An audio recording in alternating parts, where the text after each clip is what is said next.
Welcome to the Belly Brain Connection. I'm Hannah Winans. I'm a certified functional nutrition counselor, and I'm on a mission to help educate people about the connection between their gut health and mental well-being. I believe that our gut health is the cornerstone to our overall health, and when we nourish our bodies, we nourish our minds. Belly Brain is for informational purposes only. I'm not offering medical advice here. If you need medical advice, please consult your physician. Welcome back. Today is episode 26. I'm halfway there, you guys. I made a promise when I started these podcasts that I would do 52 in 52 weeks. I am behind on the time frame, but I'm still doing it. So I'm halfway through. I really appreciate you guys sticking with me on this. This one was really tough for me to get done or just get started today. I've been behind the past couple of weeks. I've been really, really busy with life and work. And so just really haven't had a chance to do this. And it's really interesting to me. I've been thinking a lot about momentum because when you're on a schedule of doing something, it's really interesting to me how quickly how easy it is to kind of lose focus and then how hard it is to get started again. It's kind of like workouts, right? Like when you are doing really well with your workouts and then you get sick or whatever, and you have to take some time off or you go on vacation and then you come back, it just seems so much harder to get started. So I'm telling you, it was like all I could do to get this going today, but I'm here. I'm going to keep it kind of short. But anyways, thanks again for tuning back in.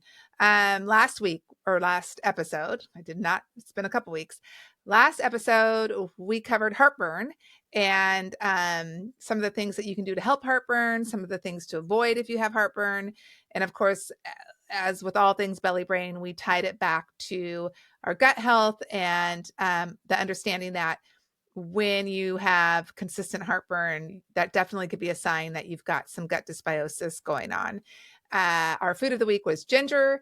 And it's funny because every time I do an episode and I have a food of the week, I swear it's like for the next week, all I do is see that food. A friend of mine calls it your reticulator activator. I think I'm saying that right.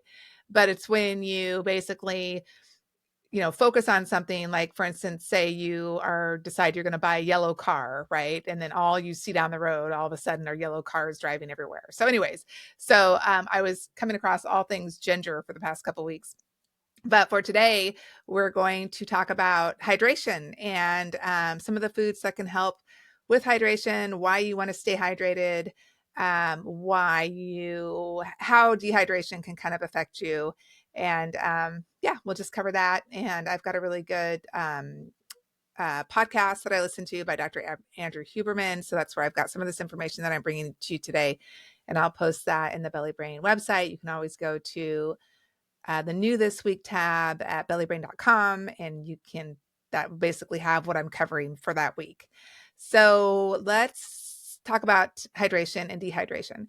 So first off, hydration, I can't tell you enough how important it is. I think we all know that. And after listening to this episode with Dr. Huberman, and then also with what I've learned in my functional nutrition courses, I realized that most of us are dehydrated. And I really focus, I drink a ton of water. I'm really into it. And I realized I haven't even been drinking enough water because I'm not accounting for my workouts. And so I thought that was really interesting. And, signs of dehydration can be headache, hunger, thirst, obviously, but dry eyes. If you're feeling dry and parched, you need to hydrate. The hunger thing I thought was really interesting because there have been times where I'd be like, gosh, I'm just starving. And I'm like, why am I so hungry? And then I stop for a minute. I'm like, am I hungry or am I thirsty? And a lot of times just a glass of water, I'm fine. So kind of learning to pay attention to those signals in your body. Brain fog. Severe dehydration can cause all kinds of issues, but just some of those things that I think maybe we encounter, it's late afternoon, you're kind of hungry, you're feeling kind of tired and sluggish, right? I think that happens to a lot of people. Is it really a blood sugar thing, or you just need to hydrate? There's like some old wives' tales, tricks that I think there might be some truth that rings to them. Andrew Huberman talks about it. There's one where you can, and I'm going to hold my hand up here. So, and I'm looking at the top of my hand, but so if you're just listening to this, you won't see it, but you're supposed to be able to take the skin on the top of your hand and pinch it and pull it up. And then if it doesn't go down right away, then that could be a sign that you're dehydrated. But one of the things you want to do is make sure that, I mean, if you're older and you just have loose skin, that just might be the issue. So you do a test. Normally, like if you feel pretty hydrated and you pinch your skin and it sinks back down fast, then you know that that's your baseline. And so a way to tell for the dehydration is to, try it again. And if it doesn't go back to normal flat really fast, then that's a good sign you're dehydrated. The other one that you could do is apparently you can press on your nail bed. And if it doesn't come back to the right color pretty quickly, that could be a sign that you're dehydrated. Again, I wouldn't, it's kind of a fun trick to try. It'd be interesting to experiment with yourself. But the other signs that I think that are more important to pay attention to are, of course, thirst, headaches, brain fog, dizziness. All of those can be signs, and hunger can all be signs of dehydration. So ways that you can hydrate: water, obviously. I'm going to talk about water first because I'm really good with my water. I'm going to brag about it a little bit because I've worked really hard on it over the years. And I drink at least 10 glasses of water a day. I have my water bottle with me wherever I go. This is my favorite. I have tested water bottles. This one stands the test of time. This is the Contigo stainless steel. I'm holding it up for those of you who are just listening. It's stainless steel. It does have a plastic cap, which I'm not crazy about plastic, but the fact that it's all stainless steel on the inside, it keeps drinks really cold for a really long time. That hands down is my favorite water bottle. I have a couple of them. And I like that they're stainless steel because I'm always trying to avoid drinking out of plastic as much as possible. It is really hard to find something that's completely stainless steel that has a lid. So that's kind of the best that I've found. I know a lot of people do the Stanley cups, the ones with the big straws. Those look like they look great. They got a nice big handle on them.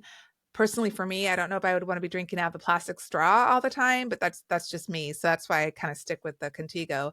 And it fit into my Peloton when I was doing a lot of Peloton. It fits right into my Peloton holder and my Trek holder. So that's all I need. I also drink my water out of a filter. So and I'm not selling any of these products, you guys. I'm just, I don't get anything for talking about them. I'm just kind of sharing with you what I use. I found a really good water filter, the Life Straw.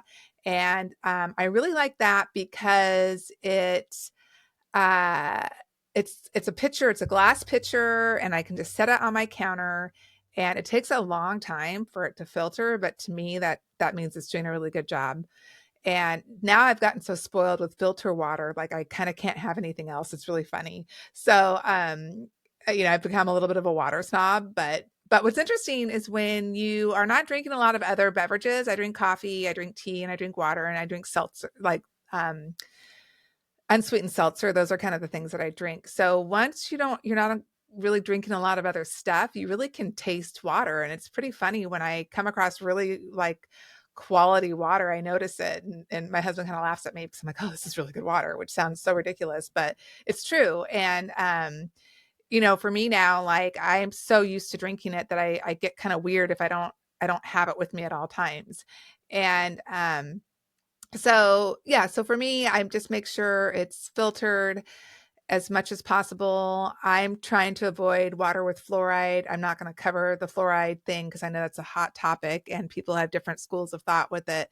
But for me, I don't think I need it in my body. So I'm trying not to drink it. I also have a really nice water filter on my shower head, and it's a Jolie, Jolie. And oh my gosh, since I put that on, my hair is so much softer. I just really realized I'm getting all that hard water out of it. I know some people, I live in Humboldt County. I sell real estate. I end up in the hills a lot with people who live on wells or have spring water. And it's always interesting to me that, people will be maybe living in a home for 30 years and like, oh yeah, my water's great. We hardly even have to filter it. We can drink it. We're fine.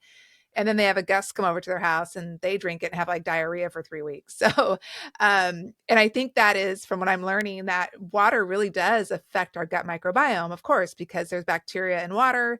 And I think a lot of times people like that are even in different countries where the locals can drink the water, but the visitors can't, it's because their gut microbiome isn't set up for that, right? They haven't had years of being able to adjust to the bacteria that's in that water. So, yeah, I always kind of find that interesting that, yeah, some people they can drink their own water off their well or spring and they're fine. And other people just can't. It's like they kind of have to get used to it. So anyways, I'm digressing, but super important to get our water in. We know that water can affect our gut health. In fact, I'll read to you. Let's see if I can find it. I'm flipping through my notes if you're not watching this. Okay. So let me tell you a little bit more about water. Staying hydrated is crucial for digestion and overall gut health. Research has demonstrated that both the source and quantity of drinking water can influence the composition of the gut microbiota, which plays a crucial role in digestion and overall gastrointestinal function. In a study examining the effects of water restriction, reduced water intake was associated with disruptions in gut homeostasis, including alterations in microbial populations and a decrease in immune cell numbers within the colon. This underscores the importance of sufficient hydration for preserving gut integrity and immune function. So, pretty obvious we need water to live, but it does affect our gut health. And I'm always trying to tie everything that we're doing back to our gut health. So a little bit about, one of the other things I want to talk about, I know for a lot of people, and I don't know, a lot of people just are like, I can't drink that much water. I'm going to be peeing all day. And it's weird saying the word pee on like a public format, but I couldn't think of a better way to say it. And urinate sounds super intense, and tinkle doesn't sounds like I'm talking to 3-year-olds. So anyway, I'm just going to say pee. So when we're going to have to talk about that if we're talking about hydration. So what I've heard from people is that it's really hard for them to get all their water in because they're going to have to be peeing all day. Now, I have a job where I'm on the road a lot, and I have learned, and I drink a lot of water, and I have learned, this is way too personal, but whatever, I have learned to kind of time time my water. And I had heard somewhere that it takes 90 minutes from when you drink water for it to run through your system. So I started paying attention to that. And for me, that rings about true. However, I did a little more research on it. And the true numbers apparently are it can take 30 minutes to 2 hours for water to run through your system, or beverages to run through your system.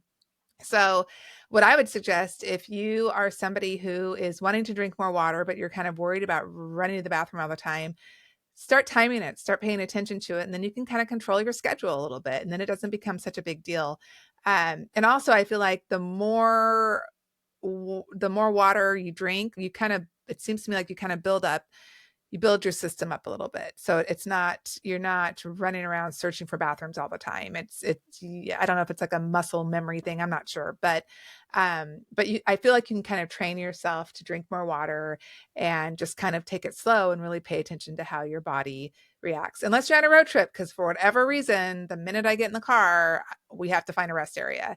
And I'm really picky about where we can stop, and it drives my husband nuts. So all that, everything I just said, for whatever reason, goes out the window if we were on a long road trip. And I'm sure I have friends out there who that resonates with. Okay. So along with drinking your water, you also need to remember that when you're drinking beverages that have caffeine in them, that those actually can dehydrate you. So if you're counting your cup of iced tea as liquid, counting towards the amount that you're trying to drink every day, you want to be kind of careful with that, because I don't personally think that counts. So 5 cups of coffee, I don't think is the same in your body as 5 cups of water. Now, in the Huberman podcast, this is what he talks about. He basically says that we should be consuming 8 ounces for every hour that we're awake, up to 10 hours. I'm saying that in a really weird way. So basically, we should be drinking baseline. This doesn't include if you're working out. We should be drinking 80 ounces of water a day. So that's about 10 cups of water. And if you think of 8 ounces, it's basically like a cup of water. A soda is 12 ounces. So or like a soda can. So a little bit less than that. And it's not like you have to drink it on the hour every hour, but that's what we should be drinking. Most people should be drinking per day.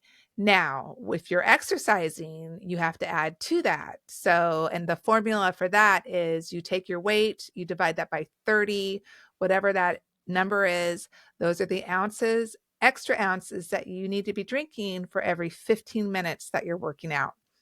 So that's where I've been kind of blowing it because I work out pretty much every day and I haven't been factoring that in. I still feel like I'm pretty hydrated. So maybe those workouts are just not intense enough to where I'm really sweating.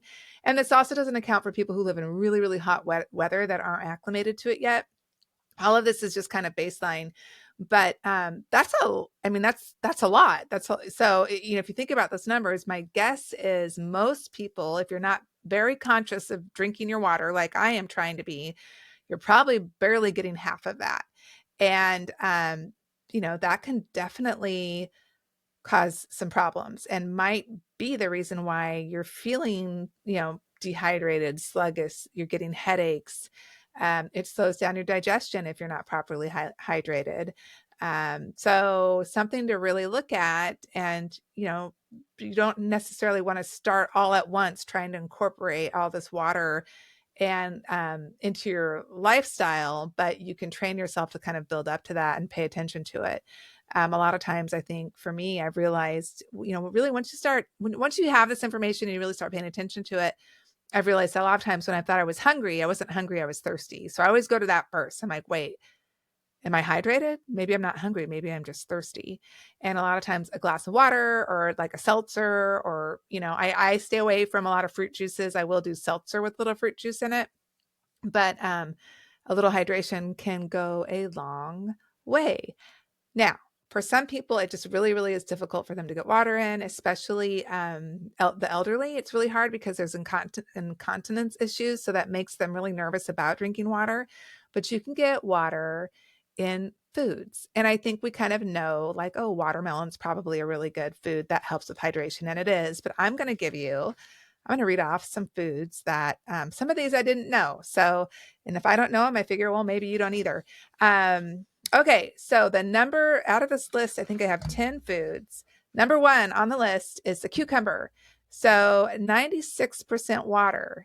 It says if you love the crunch of a cucumber, you're in luck. Cucumbers have the highest water content of any solid food.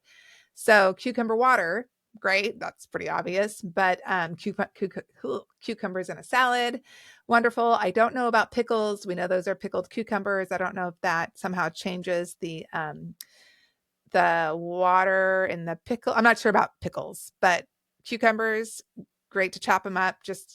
And they make the little cucumber sandwiches. So if you're struggling with maybe an elderly person or even a child who just can't get the liquid into, these are some kind of great foods to try and incorporate into their diet. Iceberg lettuce, number 2 on the list. I'm really surprised. Iceberg lettuce has, to me, always been that lettuce that has like no nutritional value to it. And I always tease my husband because he loves iceberg lettuce. I'm like, you got to eat the really green lettuce. Like that's the stuff that's good for you.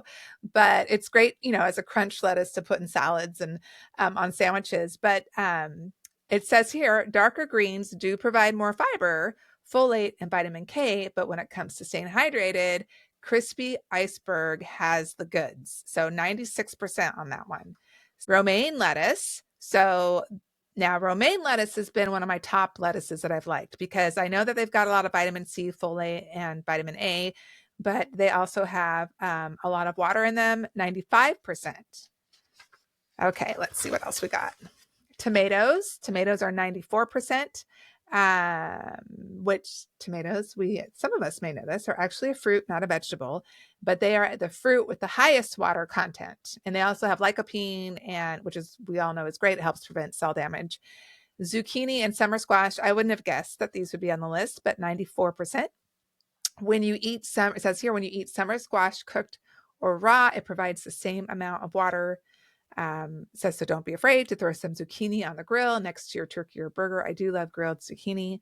Asparagus, 92%, that's pretty high water content.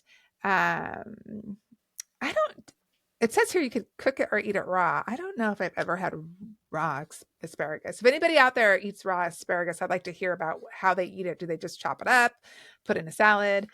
Bell peppers, 92% cabbage, 92% cauliflower, 92% mushrooms have 92%, spinach, 92%, strawberries, 92%, watermelon, 92%. So watermelon, which is the first thing that I would think of if you're trying to incorporate more water into your diet, actually is 15 on the list. And cucumbers and iceberg lettuce were the first two. So that's interesting to me. So again, drinking liquids, drinking your water, trying to get that in, but kind of knowing that there's some foods that are, helpful, especially if you're in the heat. We've got the 4th of July coming up.